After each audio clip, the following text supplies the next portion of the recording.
새벽 4시, 세상이 아직 잠들어 있을 때 한 노인이 눈을 뜹니다. 그는 천천히 일어나 차가운 우물가로 향합니다. 손바닥에 찬물을 받아 얼굴을 씻습니다. 한 번, 두 번, 세 번. 물방울이 뺨을 타고 흐르며 어제의 피로를 씻어냅니다. 거울은 없습니다. 하지만 그는 자신의 얼굴을 압니다. 주름진 이마, 흰 수염, 깊어진 눈가의 골. 그 모든 것을 받아들이며 그는 천천히 빗으로 머리를 넘깁니다. 이 사람은 정약용입니다. 조선 최고의 학자이자 18년을 유배지에서 보낸 죄인. 하지만 그는 단 하루도 자신을 포기하지 않았습니다. 그에게 단정함은 허영이 아니었습니다. 그것은 생존의 방식이었고 존엄을 지키는 마지막 방어선이었습니다. 오늘 우리는 이 질문을 던져봅니다. 나이가 들면 꾸미는 일을 멈춰야 할까요? 외모를 가꾸는 것은 젊은이들만의 특권일까요? 아닙니다. 정약용은 우리에게 말합니다. 늙어서도 외모를 가꾸라. 단정함은 존엄의 마지막 울타리다. 혹시 이런 아침을 맞이한 적 있나요? 거울을 보기가 두렵습니다. 눈가의 주름, 처진 턱선, 힘없는 눈빛. 나이가 들었구나 하는 한숨이 절로 나옵니다. 옷장을 열어도 입고 싶은 옷이 없습니다. 이제 뭘 입어도 똑같아. 그렇게 아무거나 걸치고 나섭니다.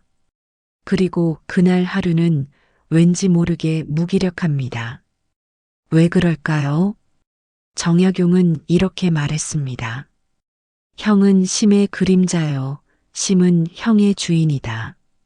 몸과 마음은 따로 떨어진 것이 아닙니다. 몸이 흐트러지면 마음도 무너지고 마음이 무너지면 몸도 축 늘어집니다. 우울한 날엔 어깨가 앞으로 굽습니다. 걱정이 많을 땐 눈빛이 흔들립니다. 반대로 평온한 날엔 표정이 부드럽고 자신감이 있을 땐 걸음마저 가벼워집니다. 몸과 마음은 서로의 거울입니다. 그래서 정약용은 매일 아침 자신의 몸을 정돈하는 것으로 하루를 시작했습니다. 찬물로 얼굴을 씻고 빗으로 머리를 넘기고 낡은 옷을 깨끗이 다려 입었습니다. 누가 보든 안 보든 그것은 중요하지 않았습니다. 그는 스스로에게 약속했습니다. 오늘도 나는 나를 버리지 않겠다. 강진 유배지의 어느 새벽. 정약용은 작은 거울 조각 앞에 섰습니다. 거울 속 얼굴은 초췌했습니다. 한양의 화려한 관복을 입던 그 젊은 학자는 온데간데 없었습니다. 하지만 그는 거울을 외면하지 않았습니다. 천천히 수염을 빗고 옷깃을 여미고 허리띠를 단정히 맸습니다. 그 순간 그는 다시 인간 다산이 되었습니다. 죄인이 아니라 학자, 버림받은 자가 아니라 스스로를 지키는 자. 그의 단정함은 세상을 향한 말없는 선언이었습니다. 세상이 나를 버려도 나는 나를 버리지 않는다. 우리도 그럴 수 있습니다. 아침에 일어나 거울 앞에 섰을 때 비록 얼굴이 예전 같지 않더라도 천천히 정성껏 얼굴을 씻고 머리를 빗고 옷을 단정히 입어보세요. 그 작은 의식이 당신의 마음을 다시 세워줄 것입니다. 몸을 정돈하면 마음이 따라옵니다. 1801년 정약용은 강진으로 유배를 떠났습니다. 당시 그의 나이 40. 한창 꽃 피워야 할 나이에 그는 모든 것을 잃었습니다. 벼슬, 명예, 가족, 친구. 세상은 그를 역적의 동생, 천주교도의 일당으로 낙인 찍었습니다. 유배지는 춥고 비좁았습니다. 한양의 넓은 사랑방에서 지내던 그가 이제는 초가집 한 칸에서 살아야 했습니다. 하지만 그는 무너지지 않았습니다. 매일 새벽 4시 그는 일어났습니다. 우물가에서 차가운 물로 세수를 했습니다. 겨울에도 예외는 없었습니다. 얼음장 같은 물에 손을 담그면 정신이 번쩍 들었습니다. 그리고 빗으로 머리를 넘기고 수염을 정돈했습니다. 그의 옷은 낡았습니다. 하지만 언제나 깨끗했습니다. 밤마다 그는 옷을 빨아 말렸고 아침이면 정성껏 다림질했습니다. 어느 날 유배지를 찾은 제자가 물었습니다. 스승님, 여기선 아무도 스승님을 보지 않습니다. 그런데 왜 매일 이렇게 단정히 옷을 입으십니까? 정약용은 잠시 생각하다 말했습니다. 내가 나를 본다. 그것으로 충분하다. 그는 매일 아침 자신과 약속했습니다. 오늘도 나는 학자로 살겠다. 죄인이 아니라 사람으로 살겠다. 그 약속을 지키기 위해 그는 단정함을 놓지 않았습니다. 흐트러진 옷차림은 흐트러진 마음을 만들고 흐트러진 마음은 흐트러진 하루를 만들었습니다. 그는 그것을 너무나 잘 알고 있었습니다. 그래서 그는 매일 거울 앞에 섰습니다. 비록 거울이 작은 조각에 불과했지만 그 앞에서 그는 자신을 확인했습니다. 나는 여전히 나다. 세상이 나를 어떻게 보든 나는 여전히 정약용이다. 그리고 그 단정한 아침 속에서 불멸의 저작들이 탄생했습니다. 목민심서, 백성을 다스리는 목민관의 자세를 담은 48권의 거작. 경세유표, 조선의 개혁을 설계한 방대한 정치철학서. 흠음신서, 사형수를 다루는 재판관의 신중함을 역설한 법학서. 18년의 유배 기간 동안 그는 500여 권의 책을 저술했습니다. 어떻게 그것이 가능했을까요? 그 모든 것은 매일 아침 거울 앞에서 시작되었습니다. 단정한 몸이 단정한 마음을 만들었고 단정한 마음이 단정한 글을 만들었습니다. 어느 날 한 노부인이 병원 대기실에서 거울을 꺼냈습니다. 그녀는 천천히 립스틱을 바르고 머리를 정돈했습니다. 옆에 앉아있던 젊은 여성이 물었습니다. 할머니, 병원에 오셨는데도 화장을 하세요? 노부인은 미소 지으며 답했습니다. 병원에 올수록 더 화장을 해야지. 아플 때일수록 나를 더 아껴야 하거든. 젊음의 아름다움은 타고나는 것입니다. 20살의 피부는 저절로 빛나고 30살의 몸은 저절로 탄력이 있습니다. 그때는 꾸미지 않아도 아름답습니다. 하지만 나이가 들면 달라집니다. 50, 60, 70을 넘어가면 아름다움은 더 이상 저절로 오지 않습니다. 가꾸어야 피어납니다. 그것은 번거로운 일이지만 동시에 축복입니다. 왜냐하면 그 가꿈 속에 의지가 담기기 때문입니다. 정약용은 말했습니다. 젊어서의 아름다움은 하늘이 준 것이지만 늙어서의 아름다움은 스스로 만드는 것이다. 나이 든 사람의 단정함은 특별합니다. 깨끗하게 빗어넘긴 흰 머리카락, 정성껏 다려입은 소박한 옷, 맑게 씻어낸 얼굴, 조용하지만 흔들리지 않는 눈빛, 그것은 시간이 만든 아름다움입니다. 한 요양원에서 만난 할머니가 있습니다. 그녀는 매일 아침 6시에 일어나 머리를 빗고 로션을 바르고 단정한 옷으로 갈아입었습니다. 어느 날 간호사가 물었습니다. 할머니, 여기선 아무도 할머니를 보지 않는데 왜 매일 이렇게 꾸미세요? 할머니는 조용히 웃으며 말했습니다. 나라도 나를 봐야지. 내가 나를 안 보면 누가 나를 보겠니? 그 말 속에는 깊은 진실이 담겨 있습니다. 꾸밈은 타인을 위한 것이 아닙니다. 자신을 위한 것입니다. 나이가 들수록 우리는 더 자주 묻습니다. 나는 누구인가? 나는 아직 의미 있는 존재인가? 그 질문 앞에서 단정함은 조용한 대답이 됩니다.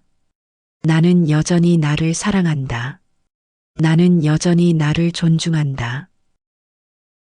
심리학자들은 이것을 옷 입은 인지라고 부릅니다. 우리가 무엇을 입느냐에 따라 우리의 생각과 행동이 바뀐다는 것입니다. 실험이 있었습니다.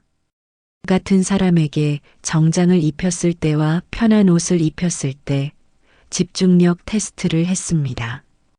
결과는 놀라웠습니다. 정장을 입었을 때 집중력이 26% 더 높았습니다. 왜 그럴까요? 우리의 뇌는 옷을 단순한 천 조각으로 보지 않습니다. 옷은 정체성의 신호입니다. 단정한 옷을 입으면 뇌는 이렇게 판단합니다. 나는 지금 준비된 상태다. 나는 중요한 사람이다. 반대로 아무렇게나 입으면 뇌는 이렇게 판단합니다. 나는 아무래도 상관없는 사람이다. 그 작은 신호가 하루를 완전히 바꿉니다. 정약용은 이것을 이미 알고 있었습니다. 그는 유배지에서도 매일 아침 단정하게 옷을 입었습니다. 비록 누더기 같은 옷이었지만 그는 그것을 깨끗이 빨고 다렸습니다. 왜냐하면 그는 알았습니다. 옷이 나를 만든다. 흐트러진 옷을 입으면 마음도 흐트러집니다. 단정한 옷을 입으면 마음도 단정해집니다. 한 연구에서는 우울증 환자들에게 매일 아침 샤워를 하고 깨끗한 옷으로 갈아입도록 했습니다. 결과는 놀라웠습니다. 3주 후 많은 환자들의 우울 증상이 완화되었습니다. 약을 먹지 않았습니다. 상담도 받지 않았습니다. 단지 매일 아침 자신을 깨끗이 정돈한 것뿐이었습니다. 단정함은 치유입니다. 흐트러진 외모는 흐트러진 마음의 신호이지만 반대로 외모를 정돈하면 마음도 정돈됩니다. 그렇다면 구체적으로 어떻게 시작할 수 있을까요? 정약용의 아침 루틴을 현대적으로 재해석해 봅시다. 1. 새벽 세수, 마음을 깨우는 첫 의식. 정약용은 매일 새벽 찬물로 얼굴을 씻었습니다. 당신도 아침에 일어나면 따뜻한 물이든 찬물이든 정성껏 얼굴을 씻어보세요. 그냥 대충 헹구지 마세요. 천천히 마사지하듯 씻으세요. 이마, 뺨, 턱, 목까지 하나하나 씻으며 생각하세요. 오늘도 나는 나를 사랑한다. 2. 거울 앞의 약속, 나를 마주하는 시간. 거울을 피하지 마세요. 나이가 들수록 거울이 두렵습니다. 하지만 거울을 외면하는 순간 당신은 자신을 외면하는 것입니다. 매일 아침 거울 앞에 서서 자신에게 말해보세요. 나는 여전히 아름답다. 나이는 숫자일 뿐이다. 3. 단정한 옷, 하루를 여는 갑옷. 비싼 옷일 필요 없습니다. 깨끗하고 잘 다려진 옷이면 충분합니다. 옷을 입을 때 이렇게 생각해 보세요. 이 옷은 나를 보호하는 갑옷이다. 이 옷을 입은 나는 준비된 사람이다. 4. 머리 빗기, 생각을 정돈하는 시간. 정약용은 매일 아침 머리를 빗었습니다. 머리를 빗는 행위는 단순히 외모를 정돈하는 것이 아닙니다. 그것은 생각을 정돈하는 명상입니다. 천천히 빗으세요. 급하게 하지 마세요. 빗질 하나하나가 어제의 걱정을 떨어내는 것이라 생각하세요. 향기, 기분을 바꾸는 작은 사치, 향수를 뿌리거나 로션을 바르세요. 좋은 향기는 기분을 바꿉니다. 그리고 당신이 당신을 소중히 여긴다는 신호가 됩니다. 이 모든 것은 30분이면 충분합니다. 하지만 그 30분이 당신의 하루 전체를 바꿀 것입니다. 단정함은 사치가 아닙니다. 그것은 자신에게 보내는 존중의 편지입니다. 강진 유배지의 마지막 날. 정약용은 18년 만에 고향으로 돌아갔습니다. 그의 몸은 늙었고 얼굴은 주름졌지만 그의 눈빛은 여전히 맑았습니다. 사람들은 그를 보며 놀랐습니다. 18년의 유배를 견딘 사람이라고는 믿기지 않는다. 그는 여전히 학자의 품격을 잃지 않았다. 그의 비결은 무엇이었을까요? 매일 아침 거울 앞에서 시작된 단정함이었습니다. 우리의 인생에도 유배 같은 시기가 있습니다. 세상이 등을 돌리고 마음이 무너지고 아무것도 하고 싶지 않은 날. 그럴 때일수록 정약용의 아침을 떠올리세요. 차가운 물로 얼굴을 씻고 거울 앞에 서서 단정히 옷을 입던 그 순간 그는 세상에게 말했습니다. 세상이 나를 버려도 나는 나를 버리지 않는다. 그리고 우리도 그렇게 말할 수 있습니다. 나이가 들었다고 꾸미는 것을 멈추지 마세요. 늙었다고 거울을 외면하지 마세요. 단정함은 허영이 아닙니다. 그것은 존엄의 마지막 울타리입니다. 그러니 오늘도 거울 앞에 서세요. 천천히 얼굴을 씻고 머리를 빗고 단정히 옷을 입으세요. 그것은 세상을 향한 선언입니다. 나는 여전히 나를 사랑한다. 나는 끝까지 품격 있게 살아가겠다. 오늘 이야기가 여러분의 마음에 작은 울림이 되었다면 구독과 좋아요로 응원해 주세요. 여러분의 응원 하나하나가 더 많은 분들께 위로와 지혜를 전하는 힘이 됩니다. 그리고 알림 설정까지 해두시면 매일 여러분의 마음을 깨우는 새로운 이야기와 함께할 수 있습니다. 마음이 단정하면 인생은 언제나 다시 시작됩니다. 여러분, 오늘도 아름다운 하루 되세요.